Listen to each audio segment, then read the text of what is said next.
साताऱ्यामध्ये सुद्धा वसंत व्याख्यानमाला सुरू व्हायला पाहिजे असं त्यावेळेला कार्यकर्त्यांना वाटलं आणि ही वसंत व्याख्यानमाला 1971 साली सुरू झाली. अतिशय आनंद वाटतो सांगायला की याचं उद्घाटन जे होतं ते बॅरिस्टर विठ्ठलराव गाडगीळ जे काँग्रेसचे खासदार होते पुण्यातले, त्यांच्या हस्ते पहिलं पुष्प गुंफलं गेलं.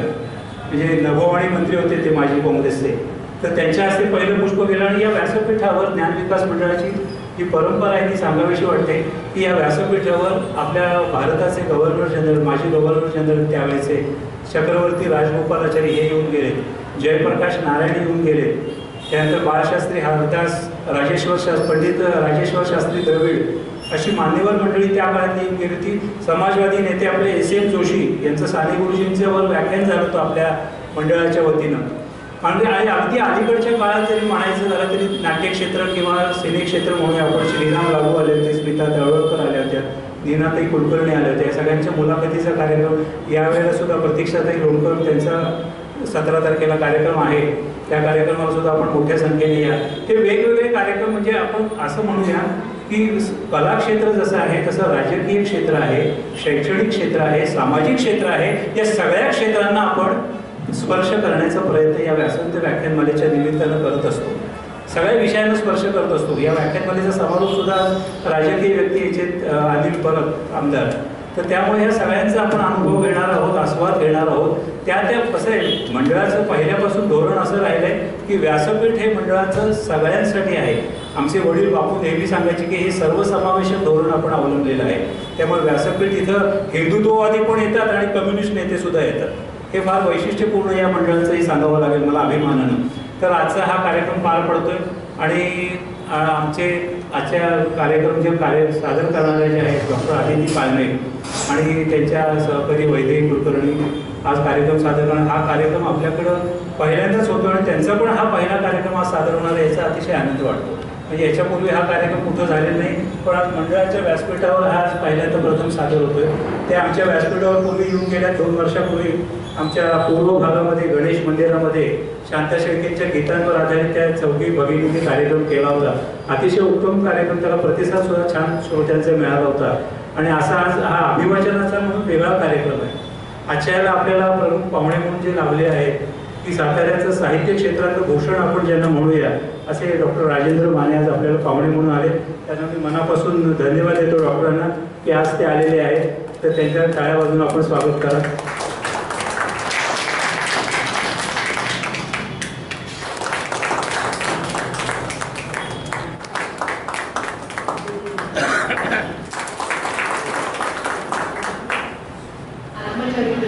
विनोदी लेखन, समीक्षा, ललित लेखन, अर्थशास्त्रावरचं लेखन, असं एक कविता हा जर साहित्य प्रकार सोडला तर साहित्याच्या सगळ्या क्षेत्रांमध्ये यशस्वी मुशाफिरी केलेला लेखक म्हणजे गंगाधर गाडगे.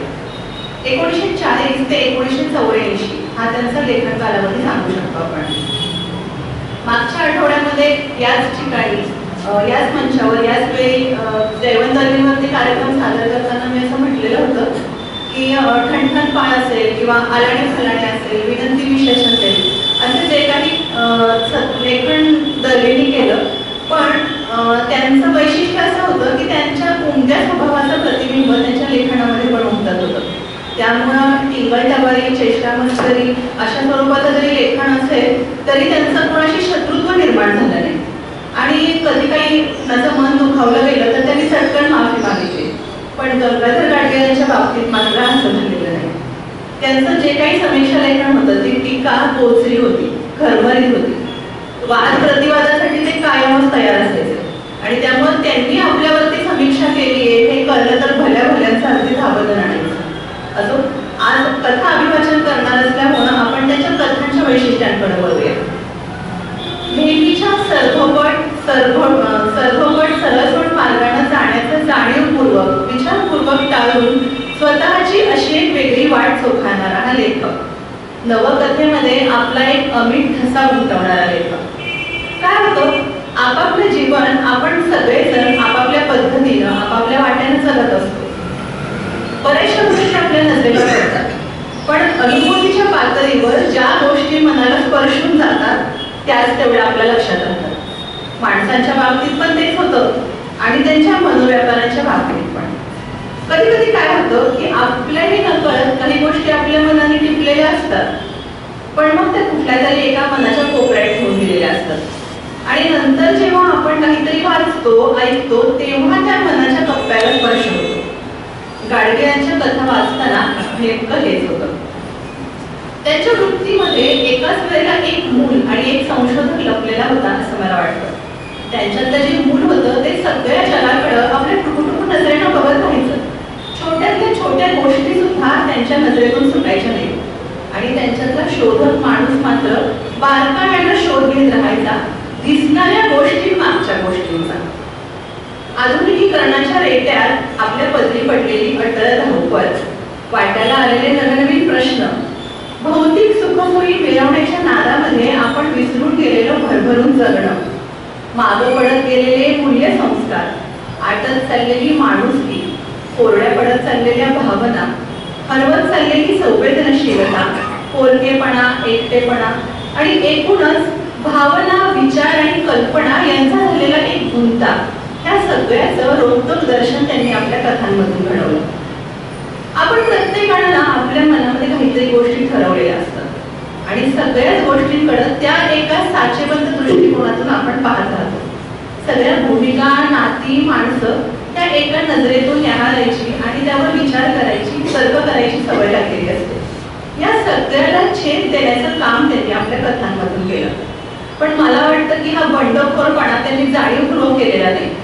तो त्यांच्या अशा विशिष्ट लेखनाची गरज म्हणून आलेला असतो आणि म्हणून तो बटबटीत वाटत नाही आणि कुठं अंगावर सुद्धा येत नाही. त्यांची लेखणी कथांचा जर विचार केला तर जाणवतं की कुठं कुठं हळवी होते, कधी खलबरीत शब्दांमध्ये हजेरी घेते, कुठं सूक्ष्म होते, कधी भेदक वास्तव दर्शन घडवते, तर कधी तरल वृत्तीने मधुर भावना सुद्धा अगदी नेमकेपणाने मांडते. पण हे सगळं कथानकाची गरज म्हणून अगदी लिहिलंय होतं. त्यामुळे त्यांना नवकथेचं जनक म्हटलं जातं. इतरांनी नाकारलेले लोक, नाकारलेलं जग हे त्यांच्या कथांचा विषय झालेले दिसतात. एखादी व्यक्ती अशी आहे हे तर ते मांडतातच, पण ती तशी का आहे हे सुद्धा उलगडून दाखवतात आणि ते सुद्धा इतक्या बारकाव्यानं की आपण अगदी थक्क होतो. कारण आपण एकतर त्या गोष्टींचा विचारच केलेला नसतो किंवा कधी कधी आपल्या डोक्यात येऊन गेलेलं असतं पण आपण ते तिथल्या तिथं सोडून दिलेलं असतं किंवा कधी एखादा विचार, एखादी भावना आपल्या मनात येते पण ते मान्य करायला सुद्धा आपल्याला कमीपणा वाटतो. काही काही भावनांची लाज वाटते म्हणून आपण ते टाळून त्यापासून पळत चलत राहतो. पण कोणतीच व्यक्ती, कोणतीच भावना कधी मोडीत काढण्याजोगी नसते याचं भान गाडगे यांच्या कथा वाचल्यानंतर येतं. माणसाचं मन एकाच वेळेला अनेक पातळ्यांवरती कसं वावरत असतं, विचार करत असतं, त्याचं दर्शन गाडगे घडवतात. काही काही लोक आपल्या खिचगणतीत पण नसतात, इतकं त्यांना शून्य अस्तित्व असतं. नेमक्या अशाच लोकांना नायक बनवून गाडगे आपल्या कथासृष्टीची निर्मिती करतात. हे सगळं आपल्यालाही दिसत असतं पण त्याकडे पाहण्याची ती विशिष्ट नजर आपल्याकडे नसते. त्यामुळे मला असं वाटतं की गाडगे यांना शरीरापेक्षा मनाने माणूस दिसतो आणि त्यामुळे त्यांना नेमके अनुभव घेता येतात. म्हणूनच कवयित्री इंदिरा संत असं म्हणायच्या, गंगाधराचा तिसरा डोळा प्रत्येकाला लाभत नाही. ते किती चपखल आहे हे त्यांच्या कथा वाचल्यानंतर लक्षात येतं. त्यांच्या कथा वाचताना पहिल्यांदा लक्षात येतं नाविन्य. कथावस्तू, व्यक्तिचित्रण, वातावरण निर्मिती, प्रतिमा सृष्टी सगळ्या बाबतीतलं नाविन्य आणि तेवढंच वैविध्य. एकदा कथाविषयी ठरला की गाडगे तो इतक्या ताकदीनं आणि तपशीलवर आपल्यासमोर मांडतात की आपण अगदी बघता बघता त्यात गुंतून जातो. मग त्यासाठी मार्मिक संवाद, आवश्यक घटना, तदनुषंगिक प्रसंग, योग्य ठिकाणी त्यांना नेमकं वळण द्यायचं, कुठं अनपेक्षित कलाटणी द्यायची, असं करत करत त्यांची कथा वाचकावर आपला अपेक्षित परिणाम साधते. प्रत्येक माणसाच्या मनात आतल्या कप्प्यामध्ये असणाऱ्या विचारांना मराठी कथेमध्ये असं पहिल्यांदा स्थान मिळत होतं. हा एक सर्वस्वी वेगळा अनुभव गाडगे यांनी कथा विश्वाला निर्मित दिला. आज या ठिकाणी अभिवाचनासाठी त्यांच्या 2 कथा निवडलेल्या आहेत.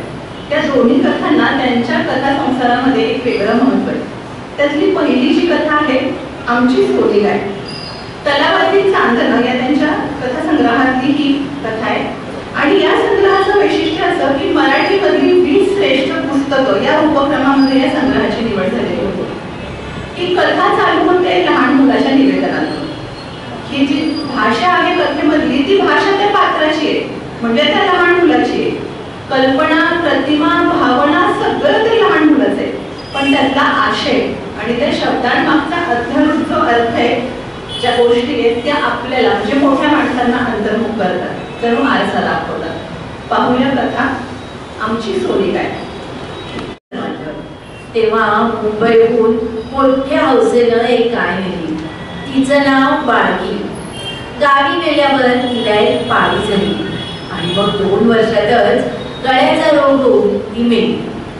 त्यावेळी ती लहान होतो, त्यामुळं बाळकीची मला आठवण नाही, पण आमच्या घरातली माणसं बोलत त्यावरून ती मोठी सालस आणि गुढी गाय असावी. विशेषतः आमच्या आजीला तिच्या आठवणीचे उमाळे फार यायचे. तिच्या म्हणण्याप्रमाणे ती गाय चांगली टकली इतकी उंच होती.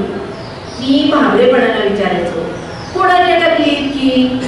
पण आजीला तो प्रश्न बहुधा ऐकू जात नसेल आणि गेलाच तर ती म्हणायची, अरे टकली इतकी म्हणजे काय? होय त्या स्टँड आहे ती ज्या दिशेला हात करायची त्या दिशेला 2-3 स्टँड होते, त्यामुळं बाळकी कोणत्या स्टँड इतकी उंच होती हा प्रश्न शिल्लक राहायचाच. पण तो प्रश्न मी तिला विचारत नसे, कारण असले प्रश्न विचारून गोष्टीची रंगत बिघडवायची नसते हे इतर लहान मुलांप्रमाणे मला देखील उपजत बुद्धीनंच माहीत होतं. आजीची गोष्ट पुढे चालू राहावी म्हणून मी म्हणायचो आणि तरीही ती चालू झाली नाही तर मग मी सूचकपणे विचारायचो, आजी आजी तिचा पाय चांगला होता ना ग? कारण आजीची ही गोष्ट मी अनेकदा ऐकली होती आणि ती पुढे काय सांगणार ते मला माहीत असेल. माझ्या या प्रश्नाची मात्रा बरोबर लागू पडायची आणि आजी ताक करायची थांबून आणि आवाज अगदी कुजबुजता करून म्हणायची, तिला जेव्हा रसद घेतली ना तेव्हा तुझ्या काकाचा पगार बघ भन्नासाने वाढला. आणि या गोष्टीचं महत्व माझ्या मनावर ठसावं म्हणून आजी अंबर थांबायची आणि मग हसून म्हणायची, ते सगळे 50च्या 50 त्यानं मला दिले हो. आता तू बघूया चाकरी लागल्यावर काय करतोस ते. आजीला पैशाचा लोभ फार होता आणि मी चांगला मोठा पगारदार म्हणजे मामलतदार होऊन माझा पहिला पगार तिला द्यावा अशी तिची महत्वाकांक्षा होती. आजीनं असं म्हटलं म्हणजे मी लबाडीनं किती हसायचो, कारण माझे पगाराचे पैसे कुणालाच द्यायचा माझा विचार नव्हता आणि मी तर मोठेपणी फाटका मामलतदार न होता बारिस्टर होणार होतो. बाबा वकील आणि मी बॅरिस्टर.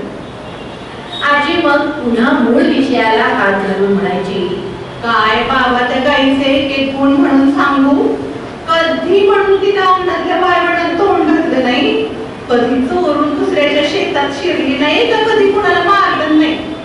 आम्ही बायका माणसं सुद्धा तिला दाव लावत असतो. आता तुझी काकू इतकी भित्री ना, पण ती सुद्धा तिच्या पुढे खाणं घेऊन ठेवायची. काकू जर तिथे त्यावेळी काम करीत असली तर आजीला ऐकू जाणार नाही अशा बेतानं फटकारायची. भित्री म्हणजे काय? जनावर मारकुट असलं तर नको का वेळेला ती घ्यायची खाडू म्हणून.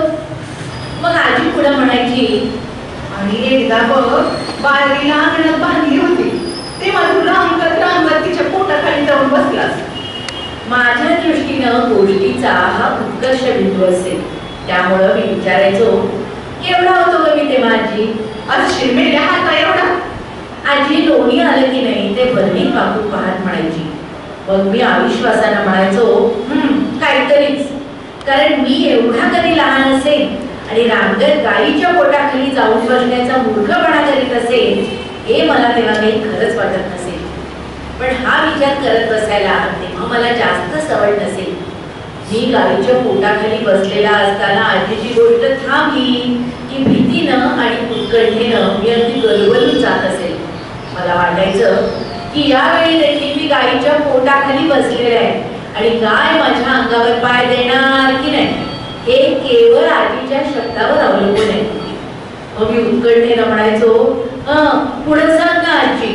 अरे सांगायचं काय, तू तिथं किती वेळ होतास परमेश्वरच जाणे, पण आम्ही येऊन तुला उचलीपर्यंत गाईनं जातचा पाय हलवला नाही. आम्ही येऊन तुला उचललं तेव्हा काय बाजूला सरली. आजीनं असं म्हटल्यावर माझा जीव भांड्यात पडायचा. याच वेळी बहुधा आजी लोणीची रवीला गाठ मारत असायची आणि आता लोणी किती मिळतं याचा मी विचार करू लागायचा. पण तसला विचार माझ्या मनात देखील नाही हे दाखवण्याकरता की उसण्या उत्सुकतेनं विचारायचा, आणि बाळगी दूध किती द्यायची आजी, असा प्रश्न विचारला की आजी अंबळ थांबायची आणि मग जवळच्याच एका चरबीकडे बोट दाखवून म्हणायची, होय ती चरबी आहे ना, ती अगदी भरून दूध द्यायची ती. अरे म्हैस कसली देते एवढं दूध. आजीनं असं म्हटलं की माझी आई जर तिथं त्यावेळी काम करीत असली तर तिला राहायचं नाही. खरं फटकळपणे बोलायची तिला सवय होती. ती म्हणायची, बाळगीनं तेवढी चरबी भरून दूध दिलेलं मी काही पाहिलेलं नाही बाई. आजी म्हणायची, तू कसं असशील कसं, बाळगी वेळी तेव्हा वय तू मागे गेली होतीस बाळपणाला. मग आई भांडखोरपणे म्हणायची, हो पण 2 महिन्यांनीच मी आले आणि इथंच नव्हते का चांगली 3 महिने. रोज सकाळ संध्याकाळ मी पाहिले बाळगीचं दूध. मग आजीला देखील जोर चढायचा आणि ती म्हणायची, दुधाचा रोजचा वापर माझा, दूध तापवायची मीच आणि विरजण लावायची पण मीच. ह्याच चरबीतून रोज लक्ष्मण दूध काढायचा आणि चरबी भरलेली असायची, कधी पोट भरण्याच्या खाली. आई मग भांडण वाढू न देण्याच्या उद्देशानं जरा खालच्या आवाजात म्हणायची, मीच लक्ष्मणाच्या हातून चरबी घेत असे, पण पाऊण चरबीच्या वर काही कधी दूध नसायचं. मग आजी तरा उठून म्हणायची, होय ती चरबी दूध काढायला असायची आणि तीही तितकीच भरलेली असायची. इतकं झाल्यानंतर आई सुद्धा चरबी पाण्यानं भरायची आणि ती आजी पुढे ठेवून म्हणायची, हे इतकं दूध असायचं बाळगीचं. आजी चरबी पोट घालून किती पाणी आहे ते पाहायची आणि म्हणायची, आणखी 2 भांडी तरी दूध असायचं तिचं. आता तुलाच बाळंतीण म्हणून अर्धाशेर प्यायला द्यायची ना मी. मग आई पण चिडून म्हणायची, कधी कोण काय अर्धाशेर दूध प्यायले ते, सकाळी दामट्या कपभर आणि संध्याकाळी तितकंच, आणि कप सुद्धा काही गळ्याबरोबर भरलेला नसायचा. या भांडणात आपला काहीच भाग नाही याचं वाईट वाटून ती काय काकू म्हणायची, मला जेव्हा सासूबाई दूध द्यायला सांगायच्या तेव्हा मी आपली कप भरून देत असे हो. आजी आशेनं म्हणायची, आणि तूच नसस का दूध देत तिला लक्ष्मी. बाबा किंवा काका घरात येऊन हे भांडण तेवढ्यात आवरलं नाही तर त्याचं पर्यवसन मग काकूनं रडण्यात, आईनं पोलीस मताला कोंडून घेण्यात आणि आजीनं उंबरठ्यावर डोकं आपटून घेण्यात होत असेल. आणि त्या भानगडीत मला लोणी द्यायची कुणालाच आठवण राहत नसेल. तर सांगायचं काय की बाळगी गाईचं आमच्या घरात इतकं लाडकं महत्व होतं. आमचा येशापुरारी तर सांगायचा की आम्ही गावातून मुंबईला गेलो की बाळगी गाईच्या डोळ्यातून निदान 2-4 दिवस तरी सारखं पाणी गळत असायचं. या बाळगी गाईची जी पाळी होती तिचं नाव सोनी. बाळगीच्या आमच्या ज्या गुणांचं मी वर्णन ऐकत असे त्याच्या अगदी विरुद्ध गुण या सोनीच्या अंगी होते. ती खुजी होती. बाळगी जर टकलीवर उंच होती तर तिची उंची कमरे इतकीच. तिची शिंग पोटभर देखील नव्हती आणि हात लावला की ती हलत असत, त्यामुळे ती भुंडी दिसायची. तिच्या चेहऱ्यावरचं मुरदाळपणाचं पाणी पुन्हाही ओळखू येत असे. आजीची बाळबण ती खात असे. इतकंच नव्हे तर स्वयंपाकघरात शिरून वाढलेली पानं देखील संधी मिळाल्यास हस्त करत असे. दुसऱ्याच्या शेतात जाऊन पिकं खाणं ही तिची नेहमीची सवय. कितीही उंच वारंग असला तरी एका उडीसरशी ती पलीकडे जात असे आणि कधी कुणालाही न सापडता परत येत असे. तिच्या पायी येशापुराने इतक्या शिव्या खाल्ल्या होत्या की तिला रोज मोठ्या बांबूच्या काठीनं झोपटणं हे तो आपलं परम कर्तव्य समजत असेल आणि त्यात मी देखील सहभागी व्हावं अशी त्याची इच्छा असेल. सोनीचा बाप हा अगदी मोठा वाढ होता आणि त्यानं अनेक गाड्या मोडून किंवा उलटून टाकल्या होत्या अशी खास माहिती त्यानं मला पुरवली होती. तुझ्या पटकी का येत नाही असा प्रश्न तो रोज सोनीगायला विचारायचा. बैलांशी आणि टोळग्यांशी देखील टेपा द्यायला सोनीगाय तयार असेल. तिला शिंग नसली तरी गणित काव्यानं तिनं अनेक माणसांना लोळवलं होतं आणि तिच्या वयाला 5 वर्ष झाली होती तरी ती अजून व्यायली नव्हती. या सोनीगाईबद्दल आमच्या घरात 2 पक्ष होते आणि त्यांचे मतभेद फार तीव्र स्वरूपाचे होते. माझे बाबा जे स्वभावानंच आशावादी आणि दयाळू, त्यामुळं सोनीगाय विईल अशी त्यांना आशा वाटायची आणि तिला विकून हालात टाकावं असं काही त्यांना वाटत नसेल. बाबांना वाटायचं तसंच अर्थात आईला आणि मला वाटायचं. याच्या उलट आमचे काका स्वभावानं व्यवहारी आणि निराश वृत्तीचे. त्यांचं म्हणणं असं की सोनीगाय भाकड आहे असा लोकांना संशय येण्यापूर्वीच तिला विकून टाकावं. काकू अर्थातच अपरिहार्यपणे काकांच्या पक्षाची आणि आजीचा कल देखील त्यांच्याच बाजूला. या 2 पक्षांचे सोनीगाईवरून जोराचे वादविवाद होत असत. त्या दिवशी बाबा खोबरं खात खात अंगणात फेऱ्या घालत होते आणि त्यांच्या मागोमाग कर्तव्यबुद्धीनं मी देखील फेऱ्या घालत होतो. त्यांनी आपल्या पाठीमागं मानले की मी देखील तसं करायचो आणि ते गाणं गुणगुणू लागले की मला देखील गाणं गुणगुणणं अवश्य वाटायचं. मध्येच बाबा एकदम थांबले, तसा मी देखील थांबलो. बाबांनी गळ्यात लोढणं बांधलेल्या सोनीगाईकडे पाहिलं तेव्हा मी देखील तिकडे पाहिलं. सोनी आपली गळ्यातलं लोढणं फरफटवीत सरत होती. ते लोढणं पायात आलं की अडखळत होती. ते बघून मला गंमत वाटली आणि हसू पण येऊ लागलं. पण तेवढ्यात बाबा एकदम रागावून म्हणाले, अरे कुणी बांधले ते तिच्या गळ्यात?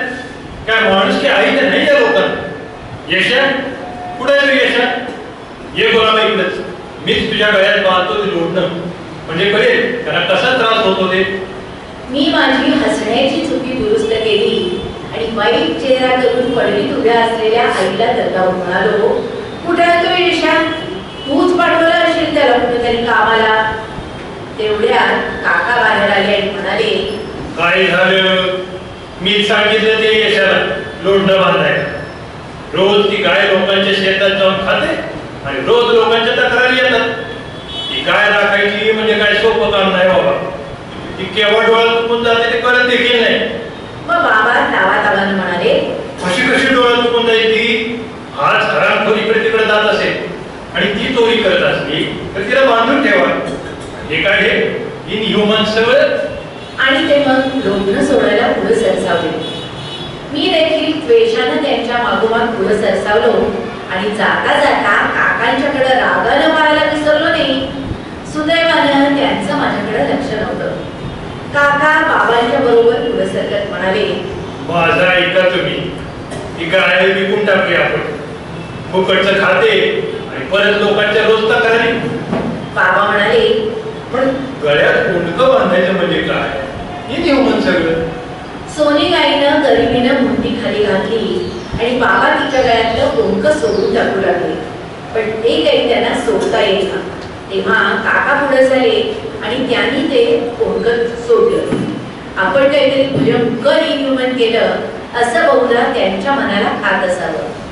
मी देखील तेवढ्यात सोनीगाईच्या अंगाला हात लावून घेतला. मग बाबांनी आपल्या हातातला खोबऱ्याचा तुकडा तिच्या तोंडात दिला आणि मग आम्ही सगळे घराकडे परतलो. आम्ही अंगणाजवळ येतो इतक्यात काका एकदम हवेत उडालेले मला दिसले. मग दुसऱ्या क्षणाला ते जमिनीवर झोपले असं आढळून आलं आणि सोनीगाय ती उंडारत दूर निघून गेली. सोनीगाईनं काकांना टेप मारली हे आमच्या ध्यानात यायला थोडा वेळच लागला. बाबा वाकून काकांना हात देत म्हणाले, अरे लागलं काय? होत आहे ना? अगं बाई, असं म्हणून काकू लगा पुढे आली. काय झालं गो? असं म्हणत आजी स्वयंपाकघरातून बाहेर आली. काकांचा हात धरून त्यांना बाबांनी त्यांच्या खोलीत नेलं. मी काकांचा दुसरा हात धरण्याचा प्रयत्न केला पण त्यांनी मला झटकूनच टाकलं. त्यांना नेता नेता बाबा म्हणत होते, काय हलकट गाय, मला कल्पना नव्हती. काय डोकं फिरले काय तिथे? काका म्हणाले, मी आधीपासून सांगतोय खाजगी जनावर आहे ते चांगल्यातलं नव्हे. ते आता माझ्या घरात नको. ताबडतोब काढून टाकायची व्यवस्था करा. काकू मुडमुडू लागली, मेरी गाय की काय, तिचं कशाला एवढं कौतुक, माणसापेक्षा हा जनावर जास्त आहे. आणि ती लगबगीनं तेलाची बाटली घेऊन काकांच्या खोलीत गेली. आई आपली मुकाट्यानं कामाला लागली. आजी तरा पळवीत येऊन म्हणाली, ओवाळलेली मेरी गाय, ओसाड अंड्याची, एशा बांधून फार करून तिला, आणि गवताची काळी नको टाकू तिला अजिबात. एक मूल धड असेल तर शपथ, वारवण काय खाते. आणि येशा अर्थात आपली मोठी बांबूची काठी सरसावत सोनी गाईच्या मागावर निघाला. संध्याकाळी बाबा येशाला म्हणाले, घाल तिच्या पुढे एखादी गवताची पीठ, आणि कुणी घेणार असेल तर कर चौकशी, काढून टाकूया ती गाय.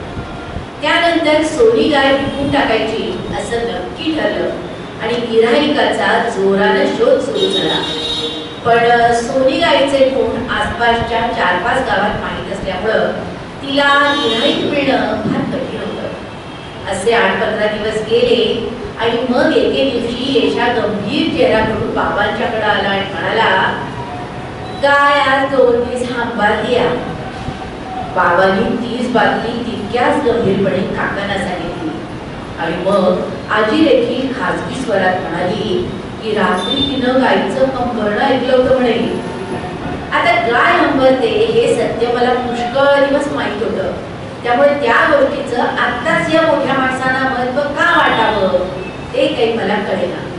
मी प्रांजळपणे आईला माझी शंका विचारली. तेव्हा आईनं आधी उडवाउडवी केली, पण मी जेव्हा तिचा पिच्छाच पुरवला तेव्हा ती खेकसली, नसत्या वेळाच्या चौकशा, जा बरं खेळायला बाहेर. त्यानंतर सोनीला दाव्यानं बांधून घेऊन आणि बाबांच्याकडून 2 रुपये मागून घेऊन येशा कुठेतरी गेला आणि 4 तासांनी परत आला. तेव्हापासून सोनीला विकायच्या गोष्टी एकदम बंद झाल्या. आजी शिल्लक राहिलेलं अन्न मुद्दाम सोनी पुढे टाकू लागली आणि येशाला तिच्या पुढे पेंडी टाकायची पुन्हा आठवण करू लागली. बाबा सोनीच्या पाठीवरून ममतेनं हात फिरवू लागले आणि कधीही विनोद न करणारे काका देखील मला हसत हसत म्हणाले, काय खरंच खाणार तू एकंदरीत? बाबा जोरात म्हणू लागले, तरी मी म्हणत होतो की या तिने विकायची नाही, यंदा ती पीत देणार असं वाटतच होतं मला. आणि बाबांचं सगळंच कसं बरोबर असतं याचा मला अधिकच अचंबा वाटू लागला. त्यानंतर आम्ही जेव्हा पुन्हा गोंदवलेला राहायला गेलो तेव्हा सोनीचं पोट पुष्कळच मोठं झालं होतं. आजी तिच्यावरून मधून पीठ मोऱ्या ओवाळून टाकत असे आणि तिनं तिच्या गळ्यात दृष्टीचा दोरा बांधला होता. बाबांनी येशाला तिच्यासाठी खाण्याचं पोतं आणायला सांगितलं आणि रोज तिला कुंबेलेवर खाणं मिळू लागलं. काका हसण्याचा प्रयत्न करीत म्हणाले, दूध देईल तेव्हा खरी. त्यावर बाबा म्हणाले, खात्रीनं दूध देणार, ती लहान यावर जाऊ नको, अशी जनावर सुद्धा चांगलं दूध देतात. आणि मग तिच्या पृष्ठभागाकडे पाहून ती किती दिवसांनी येईल त्याचा अंदाज करू लागली. आई कौतुकानं म्हणाली, केवढं पोट झाले बेबीचं, आता खोट होते चांगला. काकू म्हणाली, खोट झालेला चांगला का? तिच्या अज्ञानाला सगळे हसले, मी देखील हसले. तेव्हा ती फटकाऱ्यानं म्हणाली, मला नाही त्याची काही माहिती, मी आपली शहरात वाढलेली. मग काकाच तिला समजावून सांगायच्या उद्देशाने म्हणाले, अगं कोंड झाला म्हणजे गाडीला नांगराला चालतो. काकू म्हणाली, पण पाळी झाली म्हणजे ती दूध नाही का देत? यावर काकांना काही उत्तर देता येईना. ते म्हणाले, तुला काही समजत नाही. आणि आता मग आम्ही सगळे पुन्हा हसलो. काकू फटकाऱ्याने निघून गेली. सोनीला पाडा होणार याबद्दल अर्थातच मला मुळीच शंका वाटत नव्हती. त्याचं नाव काय ठेवायचं ते मी आणि येशा आम्ही दोघांनी खूप विचार विनिमय करून ठरवलं. आणि मी स्वतःच ओढ होऊन अंगणात गुंडाळलो. आजीची वाळवणं उडवली, कुंटावरून उडी मारण्याच्या प्रयत्नात पाय पगळून घेतला आणि 2 गवताच्या काड्या देखील चावून खाल्ल्या. शेवटी आई बसलेली असताना तिच्या डोक्याशी टक्कर देण्याचा जेव्हा मी प्रयत्न केला तेव्हा मला भरपूर मार मिळाला आणि खोट होणं तितकंसं सुखकारक नाही हे मात्र माझ्या ध्यानात आलं. त्यानंतर मी खरवस किती खायचा त्याचाच विषय करू लागलो आणि माझ्या अपेक्षा कधी विनवणीच्या स्वरूपात तर कधी धमकीच्या स्वरूपात बाबांच्या समोर आजीला सांगू लागतो. हेतू हा की त्या बाबांच्याही कानावरून गेलेल्या असाव्यात, म्हणजे अखेर हट्ट करताना बाजू बळकट होईल.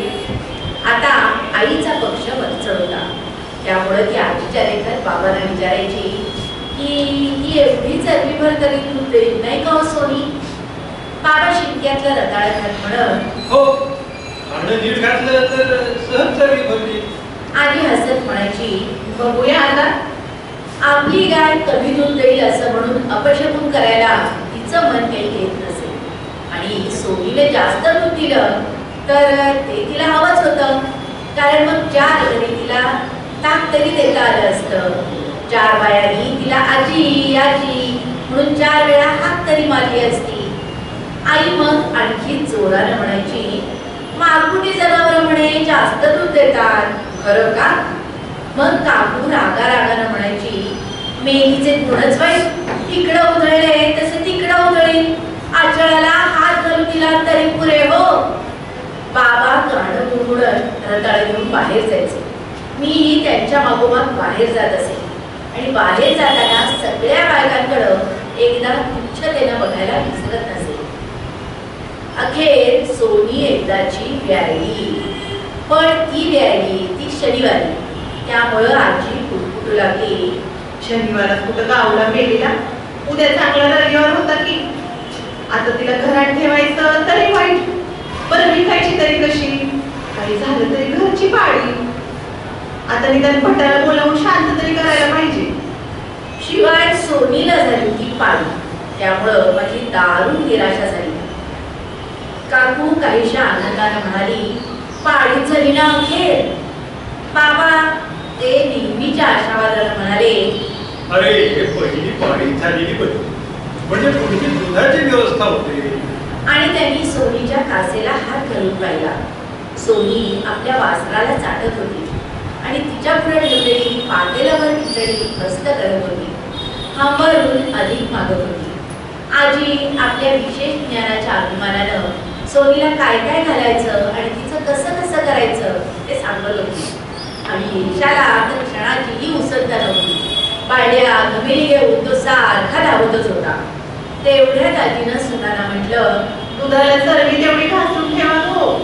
आई लगबगीनं पुढं झाली आणि तिनं मोठी चरबी लखलखीत घासून पोटीवर आणून ठेवली. काका चरबी घेऊन गोठ्यात गेले तेव्हा बाबा लगबगीनं त्यांच्या मागोमाग जाऊन म्हणाले, अरे अरे अरे, गोठ्यात दूध नका काढू, सगळं कसं कोंडलेलं असतं. चांगल्या अन्नात मोकळ्यावर आणून तिचं दूध काढा, म्हणजे त्या जनावराला देखील बरं वाटतं. आजी म्हणाली, उघड्यावर काढू नका रे दूध, गाईला दृष्ट लागेल.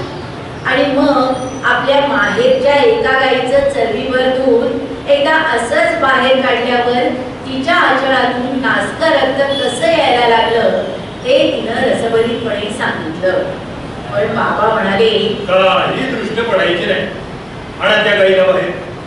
आता त्यामुळं माझा बाबांच्या विषयीचा आदर अधिकच वाढला.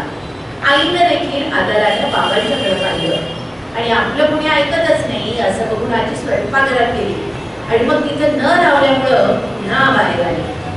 काकांनी गाईला आणून अंगणात बांधलं. त्यांच्या मागोमाग येशा वासराला घेऊन आला.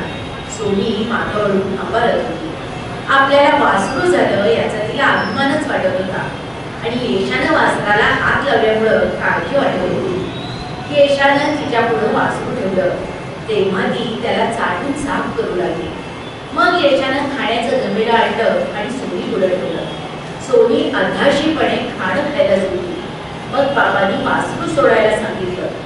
वासरू पावलाटासारखं इकडं तिकडं बघायला लागलं, आचून शोधायला लागलं. मला हसू आलं, पण प्रसंगाचं गांभीर्य ओळखून गप्प राहिलं. येशा पुन्हा उत्साहानं पुढे आला आणि त्यानं सोनीचा आचून वासराच्या तोंडात देण्याचा प्रयत्न केला. येशाचा हात आचळाला लागताच सोनी 2 हात हवेत उडाली आणि तिनं लाथा झटकल्या. एक येशाच्या हातावर बसली आणि दुसरी वासराच्या तोंडावर. पडवीतून अंगणात उतरलेल्या आई आणि काकू चटकन पुन्हा पडवीत गेल्या. मी देखील 2 पावलं मागच सरकलो. काका हातात चरबी घेऊन दूध काढायला पुढे सरकत होते. ते जागच्या जागी थांबले. आणि मग माझ्याकडे चिडून पाहत म्हणाले, तू खराब हो बरं. ती काय आहे आधी गुजरी आणि त्यात तुमची तिच्या तोंडासमोर गर्दी कशाला? मी आज्ञाधारकपणे 2 पावलं मागे सरकलो आणि मग पुन्हा तितकाच पुढे सरकलो. काका चरविलोन पुढे सरसावू लागले. त्याची काकू म्हणाली, अहो अहो, तुम्ही नका दूध काढू, वाढ येते काय, येशा काढेल दूध. येशाला काय ते चरवलं. तो चटकन पुढे सरत म्हणाला, या या काका चरवी, मीच काढतो दूध. थांब रे, तू वास दूध मग मी दूध काढतो. काका म्हणाले. मग काकू म्हणाली, कधी मेलं ते ऐकायचं नाही बाई. तरी बरं, परवाच गाईनं मारलं होतं म्हणून ठीक आहे. आता तुम्ही गप्प राहाल का जरा? काका कपाळ्यावर आठ्या चढून म्हणाले, मी आपली घरातच जाते कशी. असं कुणकुणत काकू घरात गेली. मग तिनं आपल्या मुलाला घरात बोलवून घेतलं आणि त्याला रागानं थोपटून ती निजवू लागली. त्यामुळं आपणही आपल्या मुलावर रागवावं असं आईला वाटू लागलं. आणि मला ती म्हणाली, तू रे पुढं पुढं कशाला धावतोयस, माझ्याजवळ येऊन बस बरं. मी अर्थातच आईचं ऐकलं. इतक्यात वासरू पुन्हा लुचण्याचा प्रयत्न करू लागलं होतं आणि सोनीच्या मधून मधून उचलल्या जाणाऱ्या लाखेची आता त्याला भीती वाटेनाशी झाली होती. बाबा म्हणाले, पानवली असेल ती नाही लागत. काका म्हणाले, इतक्यात कशी पानवली ती, थोडा वेळ नको बनायला. आता बाबा चरवी घेण्यासाठी हात पुढे करत म्हणाले, आणि मी दाखवतो पानवली हे करायची. बाबांना आमच्या सगळ्याच गोष्टीची घाई असायची. मग काका पुढे आले. त्यांनी हळूच आचळांना हात लावला. येशानं वासराला मागं ओढलं. सोनी चपापल्यासारखी अंग आखून उभी राहिली आणि काकाने आचूळ ओढताच ती पुन्हा 2 हात उडाली आणि तिनं लाखांचा भडीमार सुरू केला. चरवीला केवढा तरी मोठा पोचा आला आणि ती दूर जाऊन पडली. काकांच्या दंडावर लाद बसली. आपला दंड घट्ट धरून ते उठले आणि पडवीत जाऊन उभे राहिले.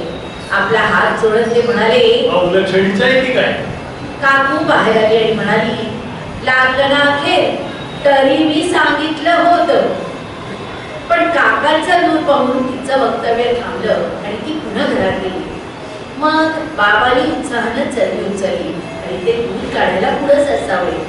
रागानं ते म्हणाले, पाहतो ना तू कशी दूध देत नाहीस ते. इतके दिवस माझ्या बदलचं खाल्लंस ते काहीतरी चाल वाढत. काका म्हणाले, जपून आई आता मला चोरली, तू रे कशाला पुढे सरतोयस आणखी. बाबांनी आचळाला हात घातला आणि पुन्हा सोनीनं सडासड लाथा जाळल्या. बाबांनी पुन्हा हात घातला आणि पुन्हा सोनी हवेत उडाली. तेव्हा येशा म्हणाला, अशी दूध नाही द्यायची, तिला बांधून घालायला हवी. बाबांनी पहिल्यानं ही इनह्युमन कल्पना मान्य नाही केली. पण सोनीच्या लाथा थांबेना तेव्हा आपल्यालाच ही कल्पना पहिल्यानं सुचली. अशा थाटात ते म्हणाले, खाली या बाजू अरे मस्ती आली. मग येशानं उत्साहानं गाडीचे पाय बांधले आणि पडवीच्या कडेला लाकूड बांधून त्यानं तिला डांबून टाकलं. बाबांच्या हाताची चरवी घेऊन तो दूध काढायला बसला. आता सोनीला काही लाथा उडवता येत नव्हत्या, पण तिला पाढा चोरता येत होता. येशानं आचरून जोर जोरात ओढले, पण त्यातून दूध म्हणून पडेना. येशा उठून म्हणाला, डावीस गाय आहे ती, पाहत नाही अजिबात. त्यानंतर गायीनं पाणवावं म्हणून अनेक उपाय करण्यात आले. तिची पुन्हा एकदा दृष्ट काढण्यात आली. तिच्या पुढे खाण्याचं आणखी एक मोठं गमिलं ठेवण्यात आलं. ते तिनं ताबडतोब खाऊन टाकलं आणि हंबा धरून ती आणखी मागू लागली. बाबांनी पुढे होऊन तिची मान खाजवली. तेव्हा तिनं सुखावून खूप वर केली मान आणि मग बाबांचा खाजवणारा हात आपल्या खरखरी जिभेनं चाटला. वासरू सोडलं तेव्हा तिनं त्याला लुचू दिलं, पण तिच्या घासेला हात घातला की दुधाचा थेंब काही तिच्यातून बाहेर पडत नव्हता. असे सारे उपाय थकले तेव्हा बाबांनी हातात काठी घेतली.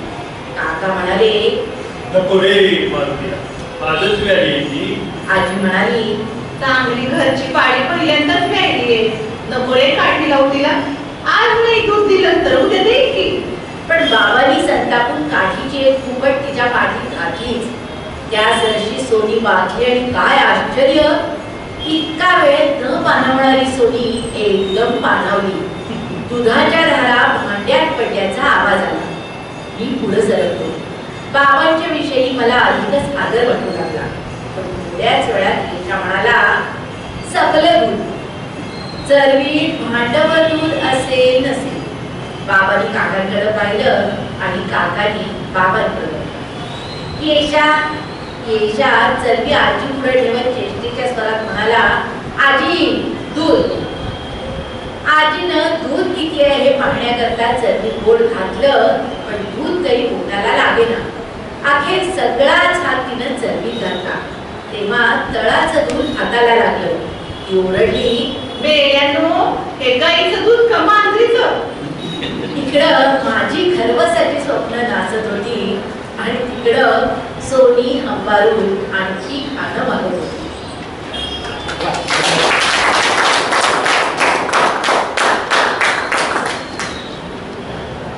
त्यानंतर दुसरी जी कथा निवडलेली आहे ती कडू आणि गोड. आता आपण सगळे छोट्या छोट्या कुटुंबामध्ये राहतो, त्यामुळे बरेच वेळा एकत्र कुटुंब पद्धतीचे गोडवे गायले जातात. पण या एकत्र कुटुंब पद्धतीमध्ये स्त्रीचं होणारं शोषण, तिची कोंडी, त्या कुटुंबामध्ये चालणारा सत्ता संघर्ष, अर्थकारण या सगळ्यांचं दर्शन काढलेल्यांनी या कथेमध्ये घडवले. या कुटुंबातल्या सगळ्या सभासदांचं, सदस्यांचं स्वभाव वैचित्र्य, गुणदोष, त्याच घरातल्या धाकट्या सुनेच्या आत्मकथनातून छोट्या छोट्या प्रसंगांच्या आधारे इतक्या सुंदर रीतीने आपल्यासमोर येतं की आपण स्वतः ते न्याहाळत आहोत असं वाटतं. ज्येष्ठ साहित्यिक जी.ए. कुलकर्णी म्हणाले होते, एखादी परिपूर्ण कलाकृती पाहिल्यानंतर एक सुखद हुरहुर वाटते. तो अनुभव बोलबंद, परिपूर्ण आणि दैनंदिन भावनांच्या पलीकडचा असतो.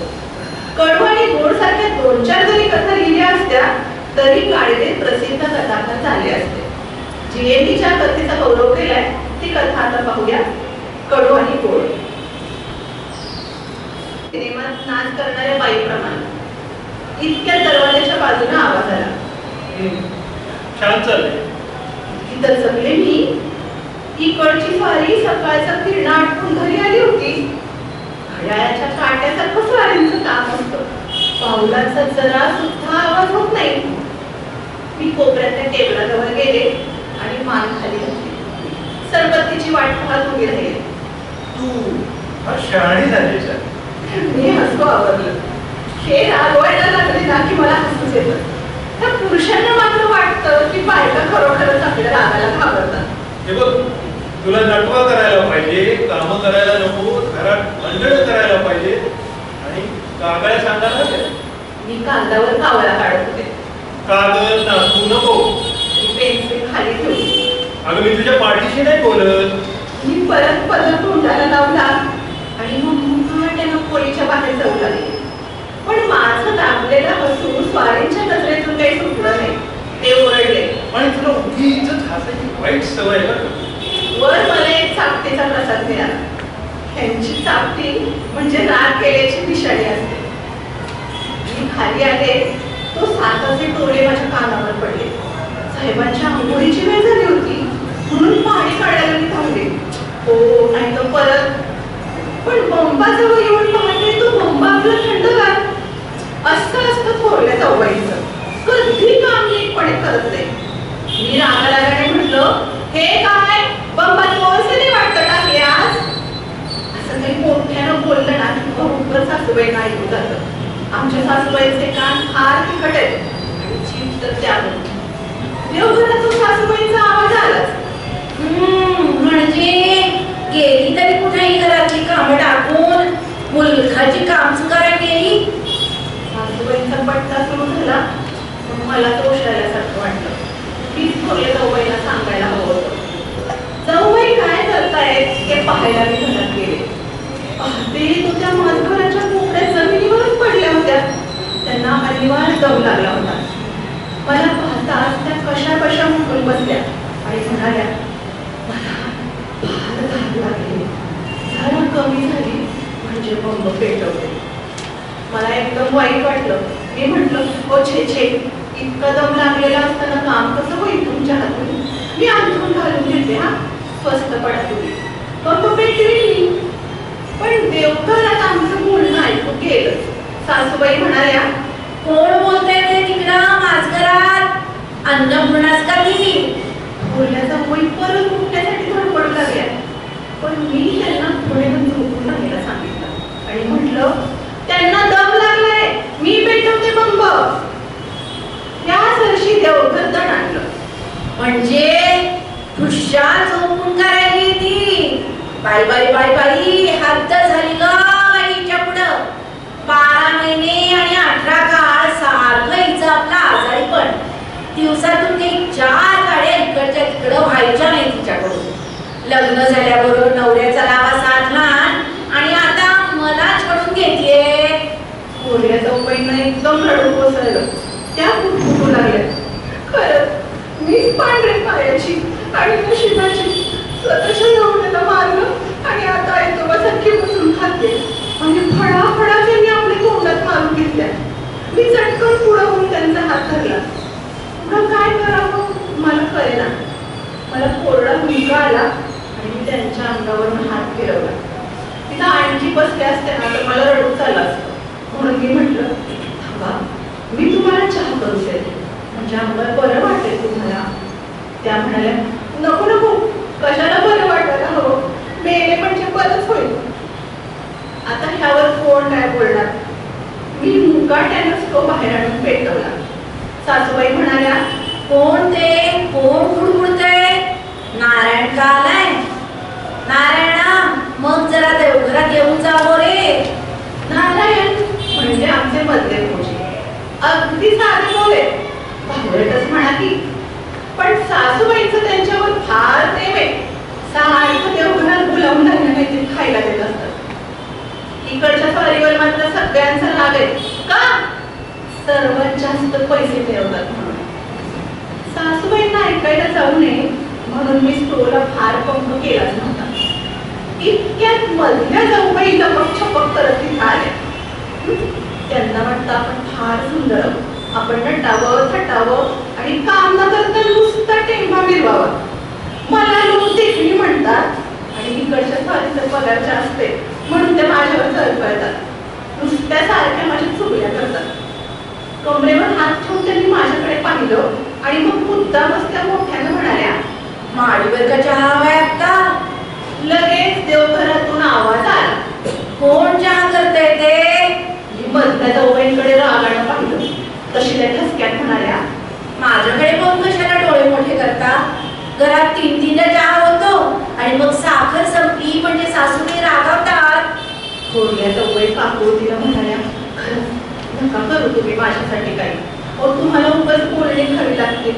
माझं काय मेलीचं, मेले तर हवंच आहे की सगळ्यांना. तितक्यात सासूबाई देवघरातून बाहेर आल्या आणि मला म्हणाल्या, सुशिरे, तू देखील फाजी रोज चालली आहेस हो दिवसेंदिवस. नसत्या उठाठेवी कुणी करायला सांगितले तुला? आणि मग ते मला खूप फडाफडा बोलायला लागल्या. पण मी एक अक्षरही बोलले नाही. बसले होते माणसाच्या पिल्ल्याकडे बघत. थोरल्या जाऊबाईंना मात्र अगदी मेल्यासारखं वाटत होतं. इतक्यात जिना वाजला. तिकडची स्वारी आंघोळीला येत होती. ह्या सरशी जिकडं तिकडं सामसूम झाली. आंघोळीला गरम पाणी नव्हतं. तेव्हा साहेबांनी ओरडा करू नये म्हणून मी त्यांना डोळ्यांनी खुणावण्याचा खूप प्रयत्न केला. कारण आमच्या सासूबाईंना सासूरवाशिनींनी पुरुषांशी बोललेलं अजिबात आवडत नाही. स्वारी होती आपल्याच तंद्रीत. असलेली मला मोठं पुस्तक डोक्यात भरून राहिलेलं.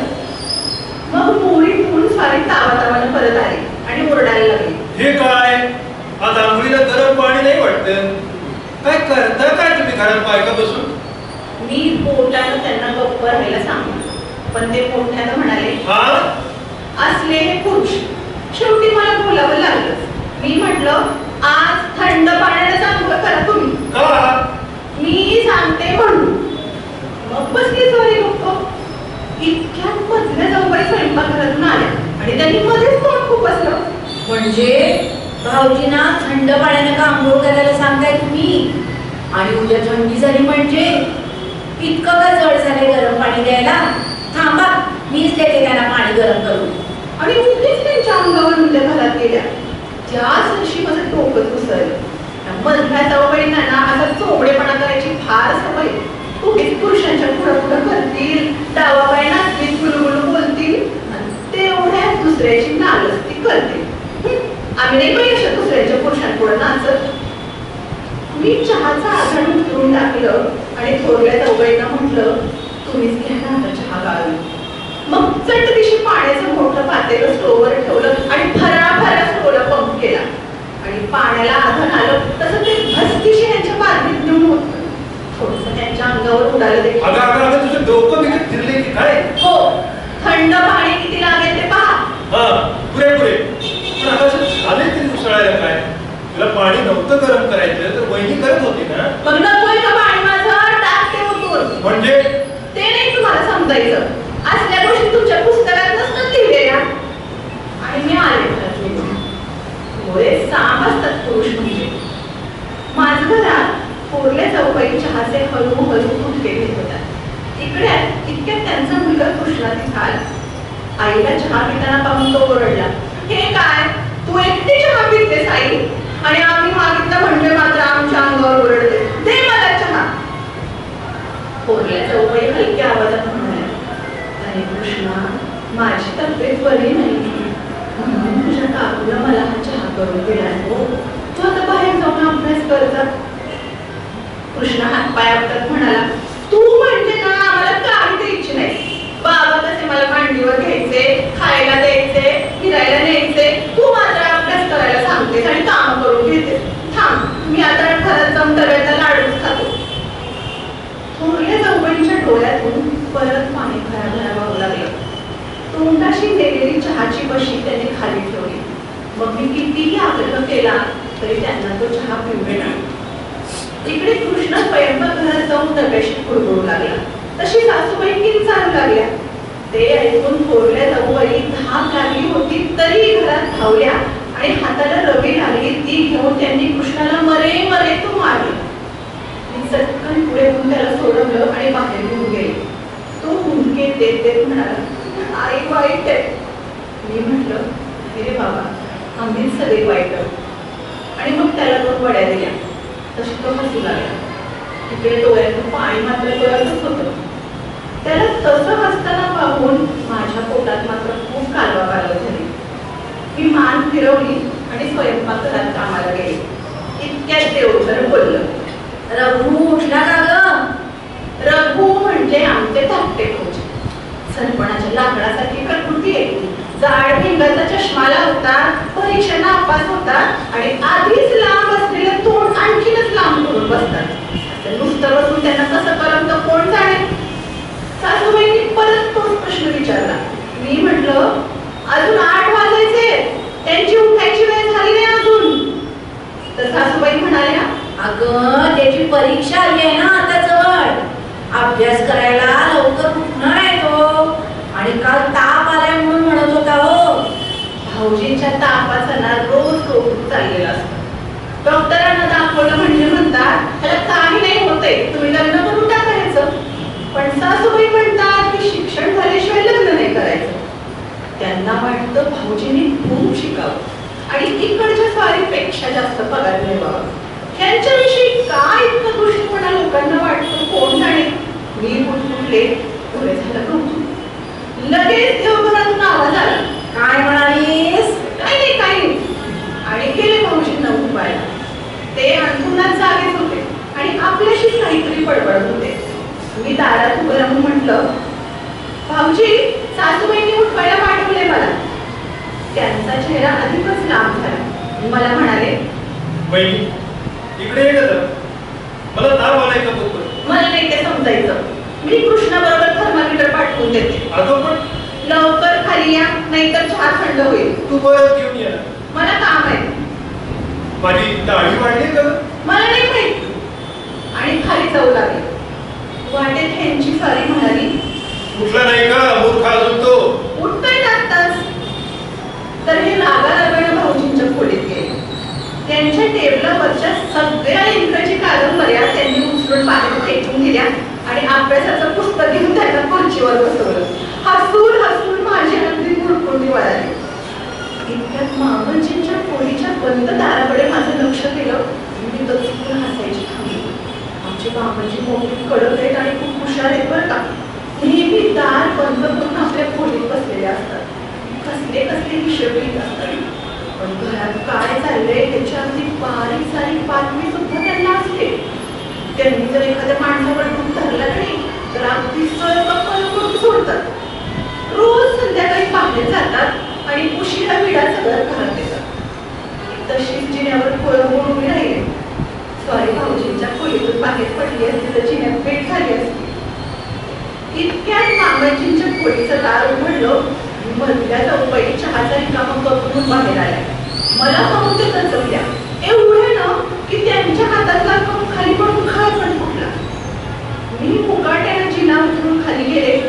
पण मग थोडा वेळ मला काही कामच सुचेना. इकडे मधल्या जाऊबाई मात्र आपल्या नवऱ्यावर सगळा वतार काढत होत्या. नुसते बसले आहात ते नारळ पडा जरा. जाता जाता थोडे पाठ तरी आडवे करा. बसलेत नुसते. आणि मधले भाऊजी कुशल सगळी घरातली कामं करत होते. मला मात्र चोरट्यासारखं वाटत होते. मंडळी जेवायला बसली तसं मी चटकन तूप वाढायला घेतलं. आमच्या सासूबाई नेहमी तूप वाढतात दही वाढतात आणि तेवढ्यात धाकट्या भाऊजींना 2 चमचे जास्त पडतात. आणि कृष्णाच्या आणि तिकडच्या ज्वारीच्या पाण्यात मात्र तूप पडतं इतकंच. म्हणून या मुद्दामच तूप वाढायला घेतलं. मामांजींना चमचावर तूप वाढवून मी पुन्हा सरकणारच होते तर ते म्हणाले, सुनबाई वाढायची का थांबली? मी पुरे म्हटलं नव्हतं. मी परत तूप वाढलं पण नवरीच भीती वाटायला लागली. इतक्या तिकडच्या ज्वारीनं माझ्याकडे रागावून पाहिलं. आता असं जर सारखं सारखं झालं तर यांना खरोखरच असं वाटायला लागेल की मी लुच्ची, भांडकुदळ आणि चहाडखोरे म्हणून. जेवण झाल्यावर मी घाईघाईनं उष्टशेक करून वर गेले. पण एवढ्यात कपडे करून स्वारी निघून सुद्धा गेले होते. असा राग आला ना मला. पलीकडच्या खोलीतून मधल्या जाऊबाईच्या चीक असल्याचा आवाज आला. अशी मी कान देऊन ऐकायला लागले. जाऊबाई म्हणत होत्या, किती राडी वाटलीये ती. आरशात तरी पहा जरा. असू दे त्यात काय होत असेल. मला उशीर होता. हो तुम्ही असा बावळटपणा करता आणि मला मात्र तिथं मान खाली करावी लागते. मग म्हणणं काय तुझं? गाडी करू का आता? नको नको. कशाला इतके उपकार करता माझ्यावर? तुझ्या काहीच कसं मलाच येत नाही. मग मी जाऊ आता? मला 10 रुपये द्या आता. 10 रुपये? महिना अखेरीस कुठून आणून एवढे? फुलके समजावणं, रडणं, काकुळीनं समजावणं हे कसं. शेवटी भाऊजी पडलेल्या चेहऱ्यानं आणि खालच्या मानेनं जिना उतरले. भाऊजी म्हणजे विचित्रच आहे.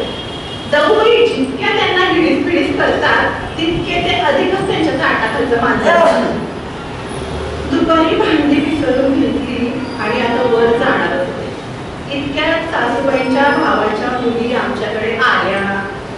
त्यांनी दात पुढे आलेली म्हणाली, ए आत्या आत्या साठा आणले हो तुला कोकणातून आणि ह्या काजू बिया. आणि साठांचे 4 तुकडे आणि गोंजरवर काजू बिया तिला सासूबाईंसमोर ठेवल्या. सासूबाई लगेच खुलल्या. म्हणाल्या, छान केलंस हो. अगदी छान केलंस. अगो आजकाल एवढं अगत्य तरी कोणाला वाटतंय ग? म्हणजे आत्या तुझ्याविषयी नाही अगत्य वाटायचं तर कुणाविषयी वाटायचं? अगं असं आपलं तुम्हाला वाटतंय. या घरात मी अगदी नकोशी झाली हो. म्हणजे इथवर का मसल गेली फुलांची? त्यांना नको असली तरी आम्हाला हवी आहे तू. आत्या चल कोकणात आमच्या बरोबर. मग थोड्या वेळानं घर धुंडायला सुरुवात झाली. 2 चांगले सुबक घाटाचे डबे गेले. पेटीतल्या हस्तीदंती फण्या गेल्या. आणखी कित्येक बारीक सारीक वस्तू गेल्या. मधल्या चौपाईने घाईघाईनं आपल्या सगळ्या वस्तू ट्रंकेत बंद करून कुलूप लावली. मला ते काही सुचलं नाही. त्यामुळे माझी 2 पातळं गेली. शेवटी माझा एक रेशमी झुंबर आम्हाला लावून पाहत ती म्हणाली, या आत्या मला अगदी ठिक्क होईल ते का हे बोलतं? तर सासूबाई म्हणाल्या, अगं मग घे हो तुला तो. ती काय शिवील नवीन? नाहीतरी ट्रंकावर भरून कपडे आहेत ते करायचे काय? असं राग आलाय मला. त्यांनी मुद्दाम हौशेनं मला ते कापड आणून दिलं होतं. पण पुढे मजल जाऊन जेव्हा त्या लहान मुलीने त्यांच्या पेनला हात लावला तेव्हा मी खसदिशी ते ओढून घेतलं. त्या मुलीनं सासूबाईंकडे तक्रार करायचा प्रयत्न केला पण सासूबाईला काय ऐकूच आलं नाही. इतका यांचा घरात बसत आहे.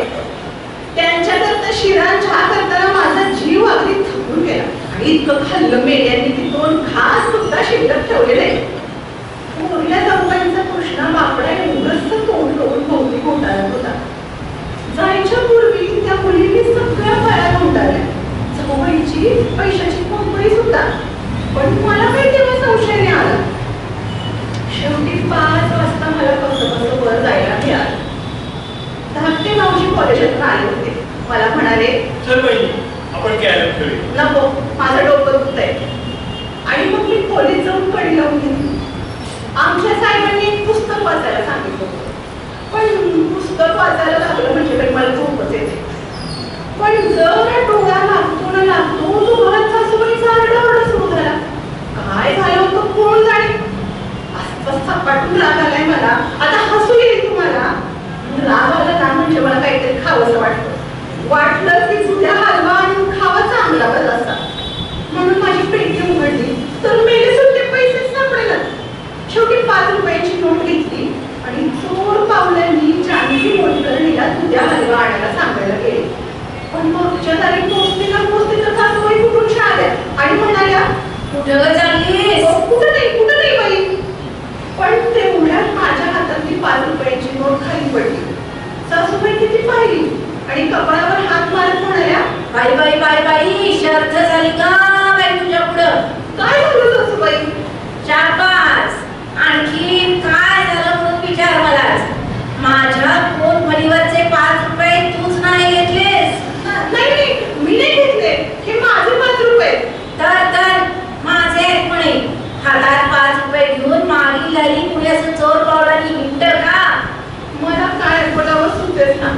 मी अगदी भांबावून गेले.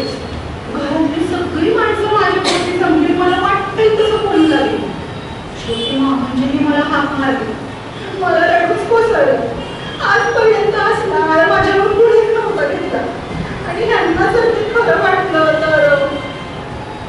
मामांजी शांत आवाजात म्हणाले, सुनबाई काय घेतलेस ते 5 रुपये?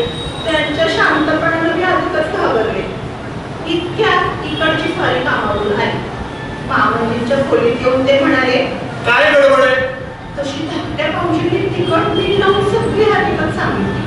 मी एकदम मध्येच म्हटलं, अहो तुमची शपथ मी नाही पैसे चोरलेले. त्यांनी एकबार माझ्याकडे पाहिलं आणि मग ते जोरात म्हणाले, काय मूर्खपणा आहे हा सगळा. ती चोरी बिरी मुळीच करायची. मी तिला काय पैसे देत नाही की काय? त्या सरशी सगळी गप्प झाली. मामांची देखील. मी चटकन तिथून पळाले. सासूबाई तर अशा चरखडल्या. त्यामुळं इतक्या थोरल्या जाऊबाईंचा कृष्णा तिथं पावल्यासारखा आला. तशी सासूबाई त्याचं बघता धरून ओरडल्या, तूच चोरले असशील मेल्या पैसे कृष्णा. आणि कुशाल त्याला बदलू लागल्या. तो गया करत होता. शपथ मी नाही चोरले पैसे, मी नाही चोरले पैसे. पण त्या बापड्याचं कोण ऐकणार. इतक्या पोटभरी धुंडाळत आल्या तर मुलींची मला आठवण आली आणि चटकन माझा संशय सांगून कृष्णाला सोडवावं असं वाटलं. पण मला भीती वाटली. मग नकोच ते दृश्य पाहायला म्हणून मी चटकन मागून निघून जायला लागले. शेजारच्या खोली थोरल्या जाऊबाई मुलीला चिपचिपल्या होत्या आणि कृष्णाला चाललेली मारपीट ऐकत होत्या. कृष्णा मोठ्यानं ओरडला तशी त्यांनी तोंडात धुळ्याचा पोळा कोंबला. कानावर हात ठेवला तरी त्यांचं शरीर हुंदक्याने गदगदत होतं. डोळ्यातून टिपव भरत नाही. त्यांची ती अवस्था पाहून मी अगदी घाबरून गेले. त्यांच्या खांद्यावर हात ठेवून त्यांना घरात न्यावं असं वाटलं. पण त्यांच्या जवळ जायचं होईना. शेवटी त्यांच्या कानावर सगळी हकीकत घालावी म्हणून मी वर खोलीत गेले. पाहते तो काय आरशात पाहून हातपाय करून आणि तोंड वेळी वाकडी करून हे मोठमोठ्यानं कसली तरी इंग्रजी वाक्य बडबडत होते. नाचता हसू उठले मला. मी पलंगावर बसून पोट धरून हसायला लागले. हे पहिल्यांदा चकले आणि मग माझ्यावर मोठ्याने ओरडू लागले. त्यांना रागवता येईना आणि मला काही हसू आवडेना. सत्य शेवटी ते स्वतःच हसायला लागले. आणि मग जाऊबाईंची हकीकत सांगायचं कामच केलं.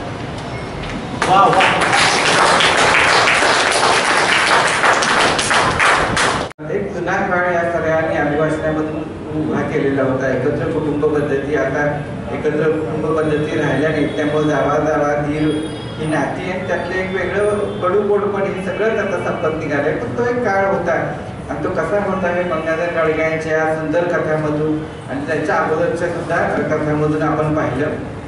खरं तर गेली जवळजवळ 52 वर्ष ज्ञान विकास मंडळ वसंत व्याख्यानमाला साजरा करत आहे.